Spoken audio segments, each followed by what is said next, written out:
आज गरमागरम आळणी भात करायचा का? नमस्कार, मी स्नेहा आपल्या YouTube चॅनलमध्ये तुम्हा सर्वांचं स्वागत करते.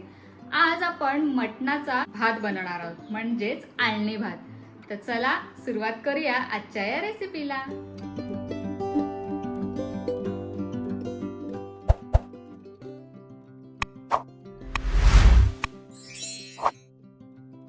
तर साधारण अर्धा किलो मटण घेतलेलं आहे मी आणि ते स्वच्छ धुवून घेतलेलं आहे. आता वाटण्यासाठी आपण कांदा, टोमॅटो, लसूण आणि आलं आणि कोथिंबीर हे सगळं थोडंसं आपण भाजून घेणार आहोत तव्यावर. सो आता मी तवा तापत ठेवते. तेल घालून घेऊया. थोडंसं तेल घालायचं आहे आपल्याला आणि यानंतर आपण ह्याच्यामध्ये लसूण आणि आलं आणि जो कांदा आहे, टोमॅटो आहे आणि हे सगळं आपण भाजून घेणार आहोत.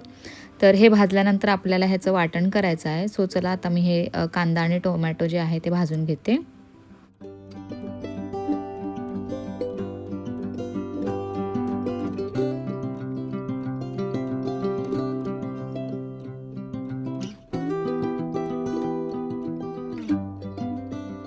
कांदा गुलाबीसर झालेला आहे भाजून. आता आपण ह्याच्यामध्ये टोमॅटो घालून घेणार आहोत आणि हे भाजून घेणार आहोत.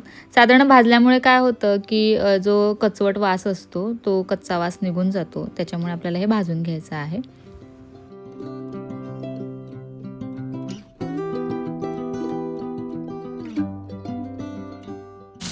आळणी भातासाठी आपण मसाला वापरणार नाही आहोत म्हणून मी 2 हिरव्या मिरच्या घेणार आहे. तुम्हाला तिखट जसं हवे त्याप्रमाणे तुम्ही मिरच्या घेऊ शकता. आता हे सगळं ऑलमोस्ट भाजून झाले. आपण ह्याचं मिक्सरमधनं वाटण करून घेऊयात. वाटताना भरपूर अशी कोथिंबीर घालून घ्यायची आणि हे आता वाटून घेऊयात. बघा, अशा पद्धतीने बारीक आपल्याला हे वाटण वाटून घ्यायचं आहे. आता आपल्याला फोडणीची तयारी करायची आहे. त्यासाठी मी लसूण घेतलेला आहे, आलं घेतले आहे. थोडं जास्त लसूण घ्यायचं, आलं जास्त घ्यायचं. त्याच्यामध्ये मी कोथिंबीर आणि हिरव्या मिरच्या घालणार आहे. तिखटसाठी तुम्हाला जसं हवे त्याप्रमाणे मिरच्या घ्यायच्या आहेत. आता हे सगळं आपण मिक्सरमधून वाटून घेऊयात. हे बघा, असं थोडंसं जाडसरच ठेवायचं. आता फोडणीची तयारी करूयात. कुकरमध्ये मी डायरेक्ट फोडणी करणार आहे. तर त्याच्यासाठी मी तूप घेतले. मी तेल नाही वापरणार आहे. तुपात खूप छान होतो आळणी भात. आता हे तूप आपल्याला गरम होऊन द्यायचं आहे. तूप गरम झालं की आपल्याला त्याच्यामध्ये 1 चमचा जिरं टाकायचं आहे आणि आपले जे घरातले खडे मसाले असतात ते आपण खडे मसाले घालणार आहोत. जसं की वेलची आली, नंतर लवंग आलं, तमालपत्र आलं, काळी मिरी आलं, मोठी वेलची येते आणि जायपत्री वगैरे येते. अशा पद्धतीचे जे खडे मसाले आहेत ते आपण याच्यामध्ये घालणार आहोत. आणि जे वाटलेलं होतं आपण जे हिरवं वाटण म्हणजेच ते मिरची आणि कोथिंबीर, आलं आणि लसूण ह्याची आपल्याला फोडणी द्यायची आहे. हे खडे मसाले मी घालून घेते आणि आपल्याला हे व्यवस्थित फ्राय करून घ्यायचं आहे. हे आपलं वाटण जे आहे म्हणजे जे अद्रक लसूणची पेस्ट आहे हे प्रॉपर फ्राय झालं की आपल्याला आता त्याच्यामध्ये बारीक चिरलेला कांदा घालायचा आहे. सो आता हे फ्राय होऊन देते मी जरा.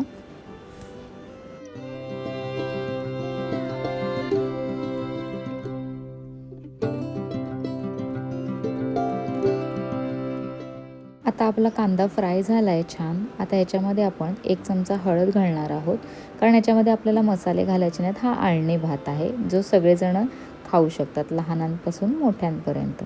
तर आता हळद घालून झाल्यावर आपण जे धुतलेलं जे मटण होतं, स्वच्छ धुवून घेतलेलं होतं आपण जे मटण, ते आता मटण आपल्याला ह्याच्यामध्ये घालायचं आहे. सो आता हे मटण मी घालून घेते ह्याच्यात.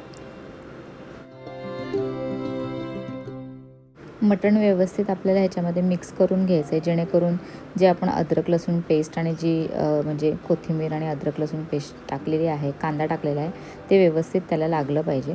सो आता हे जरा थोडं फ्राय झालं की आपण ह्याच्यामध्ये आपल्याला हवे तेवढं पाणी घालणार आहोत आणि कुकरला शिट्या काढणार आहोत. आपल्याला हे मटण शिजवून घ्यायचं आहे. आता मी ह्याच्यामध्ये पाणी घालून घेते. साधारण तुम्हाला ह्याच्यामध्येच ह्या आळणी पाणी जे आहे त्याच्यामध्ये आपल्याला नंतर भात शिजवायचा आहे. सो त्या ह्याच्यानेच पाणी घालायचं आहे. थोडं जास्तच पाणी घालून घ्यायचं आहे. आता आपण चवीप्रमाणे मीठ घालून घेणार आहोत आणि हे जे मटण आहे ते कुकरला शिट्या काढून शिजवून घेणार आहोत.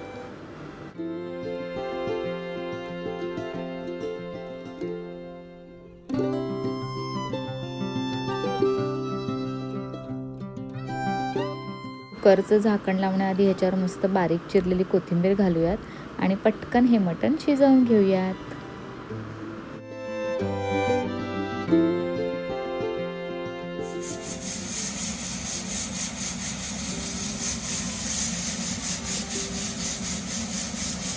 मी 7 ते 8 कुकरच्या शिट्ट्या काढल्या आहेत. सो आता आपण बघूयात मटण शिजलं आहे की नाही.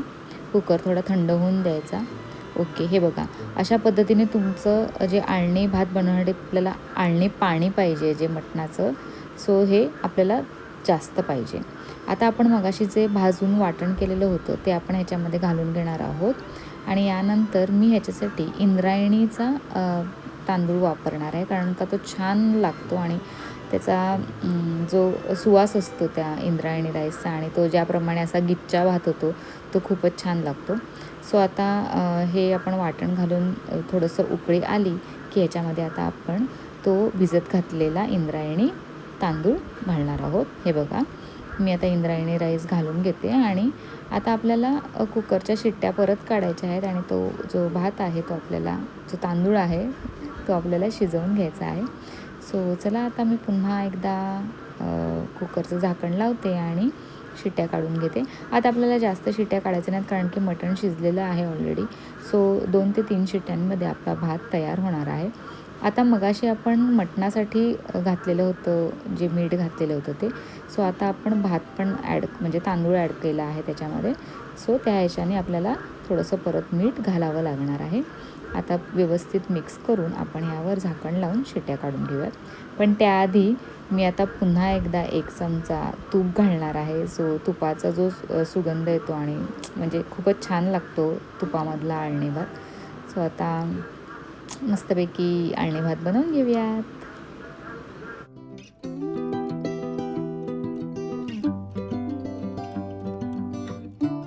कुकरच्या शिट्ट्या झाल्यात आणि कुकर थंड झाला आहे. सो आता आपण बघूयात आपला आळणी भात कसा. वाव, खूपच छान सुगंध येतो आणि छानपैकी हा जो इंद्रायणी राईस आहे तो शिजलेला आहे आणि एकदम मस्त गिच्चा राईस झालेला आहे. जसं आपल्याला हॉटेलमध्ये आळणी भात मिळतो त्या पद्धतीनेच झालेला आहे. सध्या पावसाचे दिवस आहेत आणि मस्तपैकी बाहेर पाऊस पडतो आहे आणि असं गरमागरम आळणी भात खायला मिळाला तर वा, मस्तच. तर हा आळणी भात तुम्ही देखील ट्राय करा आणि मला नक्की सांगा की तुमचा आळणी भात कसा झाला आहे. मी मस्तपैकी थोडंसं लिंबू पिळणार आहे आणि हा आता आळणी भात आहे तो पटकन खाऊन टाकणार आहोत. आमच्या घरात असा आळणी भात खूपच आवडतो. तर या संडेला नक्की बेत करा आळणी भात बनवायचा.